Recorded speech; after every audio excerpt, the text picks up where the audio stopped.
Quite interesting here. All about the Cherokee.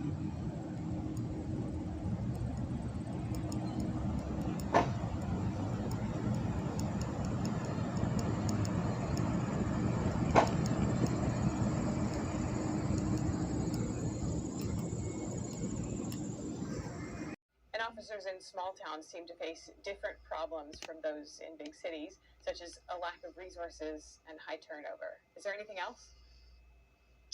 Yeah, I mean, that's the main problem. Is it's a lot of police officers in small agencies will eventually want to join larger agencies, and when the pipeline for people entering law enforcement has all but disappeared, I mean, in particular for smaller agencies, it's just more difficult for them to recruit. Officers want to have upward mobility; they want to have the opportunity to work in a variety of settings, and so for that reason, larger agencies tend to be more attractive for those who want to remain in law enforcement, and that leaves small agencies more or less out in the cold. And how does that affect the communities that they serve? Yeah, small agencies are in small communities, and so although they may be part of a county that has a sheriff's office or another, perhaps a state police agency can fill the gap. Larger agencies don't tend to be as responsive to small towns as small town police departments are, and that's why there are small town police departments.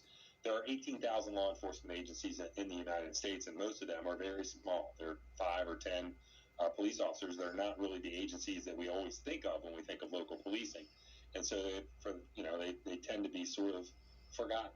And these small communities rely on these departments for community policing, for responding to being first responders to incidents in which they need police help, and so they're important. And the issue that I'm seeing is that crime continues to evolve, whether it's drugs or human trafficking, in rural areas and small towns, but the police departments in those areas may not have the resources to tackle it. Yeah, well, the evidence suggests that organized criminals have realized that there's a dearth of law enforcement resources, in particular in small town America. Outside of the big cities, they don't have the same law enforcement, technology resources, and so they take advantage of that and prey on smaller communities. And we've seen that, and we'll likely see it more of it in the future if we don't address the staffing crisis, the broad staffing crisis in law enforcement. And how do you propose that to happen? What's the solution here? Well, number one really is just to restore the dignity of the law enforcement profession. Salary and benefits are nice, upward mobility and lateral mobility are all nice things, and they do assist with recruiting. But I think the big thing here, in small town America as well as in big city America, is that law enforcement officers need to have the pride of the profession restored. It's been torn down over the last couple of years. Morale is very low in police departments, and people who used to consider law enforcement a good career no longer do so. And we need to turn that around. We need to restore the dignity of the profession, and that's job one. All right, thank you so much, Jason Johnson, president of the Law Enforcement. Over the means of cultural production and transmission. So, does it have lineage in Marxism and communism? Yes. Were some of the figures actually members of the Communist Party USA? Absolutely. But is their vision today one of unreconstructed or orthodox Marxism, communism? Not at all. I guess the big question, I think, on a lot of people's minds, we see a lot of traditional social structures having kind of disintegrated to a greater or lesser extent, and that's kind of portrayed as a natural factor of progress or something like this. But I think you make the case that this is a deliberate feature of this whole revolutionary process. Yeah, that's right. And the first part of a cultural revolution, and Chairman Mao knew this, he wrote explicitly about this, and certainly today's cultural revolutionaries in the United States and in the West more broadly understand this. You have to dissolve something before you can replace it. And so Marcuse said very explicitly, what we need to do is charge the negative side of the dialectic. We need to disrupt, dismantle, destabilize all of those institutions that keep the status quo in place. And this is not just the economy, but it's the law, it's the family, it's manners and mores, it's sexual habits. So he believed that you should be freeing yourself even from all inhibitions on sex. This is part of the plan, and to say that it is an unintended consequence, I think is would be incorrect. It's actually merely but to say that it's the end, some people say, oh, this is what they want. They just want to destroy. That's actually not quite true either.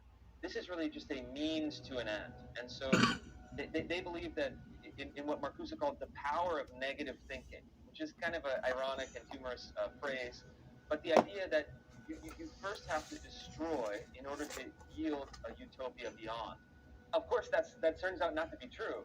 Their utopia was unattainable. Their theory of human nature was unrealistic. It was false. And so their methods actually wrote to the DOJ and FBI on Thursday said that the responses they have gotten to their previous request to voluntarily turn over documents have been, quote, woefully inadequate. The DOJ, for example, he says, has so far only turned over one single document that's a publicly available transcript. And thus, he says there's a need for additional documents to be subpoenaed. But the White House, however, has been defending its decision to communicate with social media companies in the past, calling them responsible actions. Watch. We are going to continue to promote responsible actions to protect public health, safety, and security when confronted by challenges like a deadly pandemic and foreign attacks on our elections. So we're going to continue to do that to promote that in a responsible way.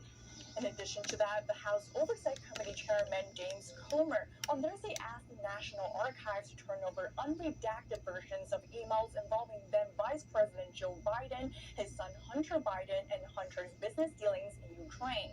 And Comer wrote on Thursday that evidence showed Biden had wide open access for his family's influence peddling, but President Biden has denied any involvement in his son's business dealings. And amid all this, the White House announced on Thursday that its top lawyer, Stuart Delury, is stepping down. The White House counsel has advised President Biden on COVID response as well as GOP investigations. No replacement has been announced just yet. Reporting from the White House, Iris Howe, NPD News. Cup joins us from the Fulton County Jail, where the sheriff says the defendants will be booked. Melina, what's the senator trying to do? So State Senator Colton Moore, who's a Republican, wants to call a special legislative session to investigate District Attorney Fani Willis after she indicted Trump and 18 others over being involved in what she calls a criminal enterprise meant to overturn the 2020 presidential election. We'll pull up on the screen here for you the petition that the state senator sent to the governor and the Secretary of State saying that an emergency exists requiring a special session for review and response to the actions of Fani Willis. He also told our sister media outlet, the Epoch Times, in an exclusive statement, I am demanding that we defund her office until we find out what is going on. We cannot stand idly by as corrupt prosecutors choose to target their political opposition. Fani recently, on Monday, charged 19 defendants, including former President Trump, a total of 41 counts, 13 of them directed at former President Trump.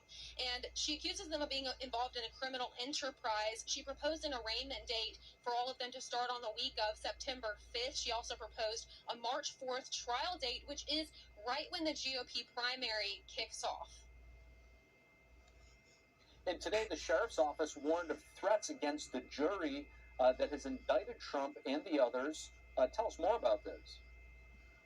Yeah, the Fulton County Sheriff's Office has said they are investigating threats against the jurors who voted to indict former President Trump on Monday, saying that they're engaged with local and federal law enforcement agencies to pin down where those threats are coming from here in Fulton County as well as in other jurisdictions. Meanwhile, former state senator Jen Jordan says that this safety concern may make it difficult to pick the actual juror for that trial set for March 4th. These folks are going to be on screen every day. Everyone is going to know who they are. Their lives are going to be turned upside down. And so just to be able to sit a jury of people who would be even willing to put, their lives on the line is going to be really, really difficult. As for former President Trump and those other defendants, they have until next Friday to come in here and surrender to this Fulton County jail right here behind me. We're still waiting on confirmation as to whether or not Trump's team plans to have them come here next week. We're also waiting on confirmation as to whether or not Trump's lawyers actually urged him not to hold that press conference on Monday where he plans to unveil his report of election fraud here in the state of Georgia. Drawing on Social Security for very long, relatively speaking. additional amendments got added to Social Security. It was expanded. The participation got wider in the program. This is putting more stress on the program. And then politicians added more beneficiaries from the disabled, immigrants, farmers, railroad workers, firefighters. The list goes on. So while politicians and voters continue to add more beneficiaries to the welfare program, the number of workers actually steadily declined. So you had more people taking from the program, and then people contributing became less and less. And I think on that trajectory, here we are. Now, most politicians say they don't want to touch Social Security benefits at all. But considering the coming changes, it seems that something has to be done to replenish the funds. What are some of the most likely measures that are being proposed? Yeah, so various measures have been proposed throughout the years to keep Social Security healthy. That's including raising the age of eligibility, increasing taxes, relying on more revenue, general revenue, to fill in any gap in funding. But, I think the core of the problem is not actually that simple. For example, like tweaking something here and tweaking something there. I don't think it's that easy to fix, because part of the problem is a demographic issue. And what I mean by that is you don't have enough people paying into it. The workforce is shrinking, and people are taking out of the program more. So the problem here is the American population is aging. So I think what we need to do is promote demographic growth, promote workforce growth. All right, Don Ma, host of NTD Business. Always good to hear your thoughts. Thank you. Thank you. The IRS employee count is reaching decade-high levels. Hiring at the tax agency has risen by more than 13% over the past year. Here's the story. IRS Commissioner Danny Werfel says the IRS is close to reaching 90,000 full-time employees. That's according to the Federal News Network.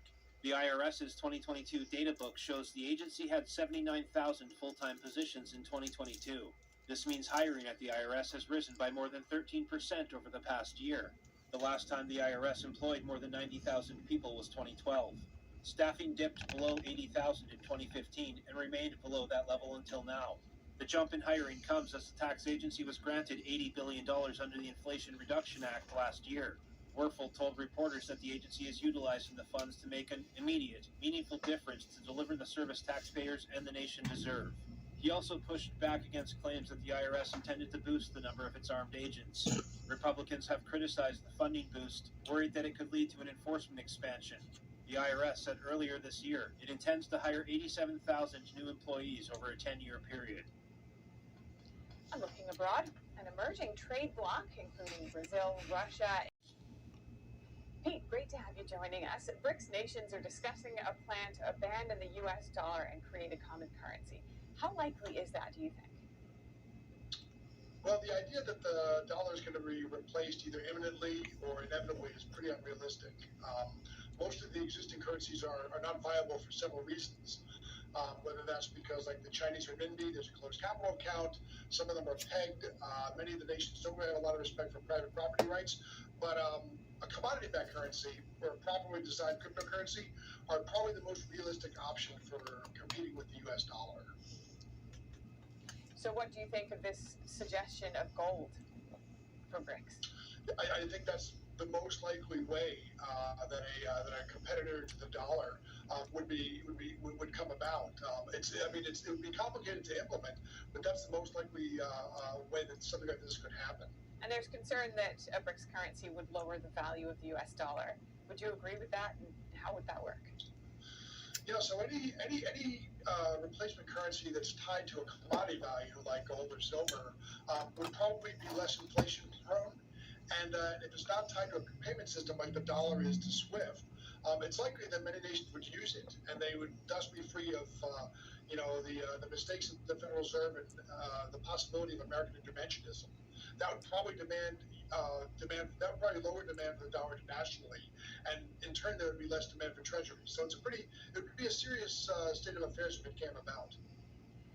And though it doesn't seem too likely, some analysts are saying that the United States shouldn't shrug off entirely the notion of competition. So what, if anything, should the U.S. do you think, to remain the currency peg of choice? Yeah, I mean, the first and most important thing to do would be to make the dollar more sound. In the short term, that would be to make the Federal Reserve subject to a single mandate rather than the many it's inherited over the years, some of which contradict others. Another would be over the medium to long term, as complicated it is to tie the dollar to a commodity standard itself, whether that's gold, silver, or some other commodity. That'd be the best way to do it. All right, thank you so much. Pete Earle, economist at the American Institute for Economic Research. Great to hear your thoughts. Thank you. Coverage options for many homeowners. NTD's Stephanie Sakal reports. The California homeowners insurance market shrinks further as 2 more companies exit the state, leaving more than 50,000 people without coverage.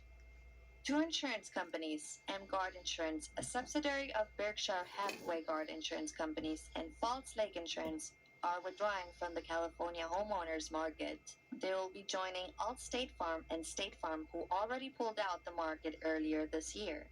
They officially said they're leaving July 21st, which means fewer options for people who want insurance for their homes and mortgages. Unlike State Farm and Allstate that just stopped taking new customers, M-Guard and Falls Lake will also stop serving people who already have insurance with them, affecting a lot of homeowners. We spoke to Irma Garcia, a State Farm insurance agent, who shares why she thinks this is happening. Insurance has been restructuring here in California the last couple of years after COVID. We did have a lot of inflation. We saw it with the replacement costs from material, a lot of people doing their own DIY work at home. But I can say that the cost of living in California has increased so much that the insurance companies are now trying to catch up with all of the claims that they've had the last couple of years. And so inflation with that and the cost of living, it just keeps on going up and up. Fire zoning of the mapping of these homes, even the location of where these businesses are located, that has affected the premiums as well. So you can see insurance carriers scrambling around trying to figure out, okay, which properties and which buildings do we want to go ahead and renew? Now the insurance is actually doubling because now you have to have a home policy plus a California Fair Plan policy that will cover your home, your dwelling, for any type of fires. High wildfire risks, climate change, inflation, construction costs, and state policies have driven insurers to exit or limit business in California. These ramps in this intersection are not up to par.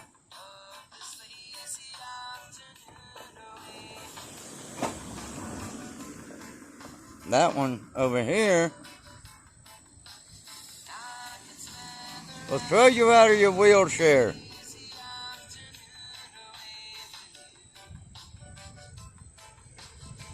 Robert F. Kennedy Jr. is suing YouTube and Google, alleging censorship during his presidential campaign. RFK Jr., a Democratic candidate running for president in 2024, wants a temporary restraining order, barring Google from censoring his speech on YouTube during his campaign. Kennedy alleges that Google worked with the federal government to develop and enforce misinformation policies to censor the government's political opponents, including Kennedy, who is running against President Biden. A Google spokesperson told NTD in a statement that YouTube applies its community guidelines independently, transparently, and consistently, regardless of political viewpoint. These claims are meritless, and we look forward to refuting them. Kennedy's attorney said Google will not suffer any harm from being ordered not to censor Mr. Kennedy during his campaign, but society will suffer if the censorship continues. The candidate is known to speak about toxic chemicals, COVID origins, and safety concerns regarding COVID-19 shots. Google removes his videos claiming they contain medical misinformation. However, Kennedy's campaign says a lot of the material in the videos had nothing to do with public health issues. Google said Kennedy's YouTube content has over 1 million views and tens of thousands of subscribers. The judge ordered an emergency hearing for this case, initially set for San Jose, is now being reassigned to San Francisco on August 21st. In San Jose, California, David Lamb, NTD News.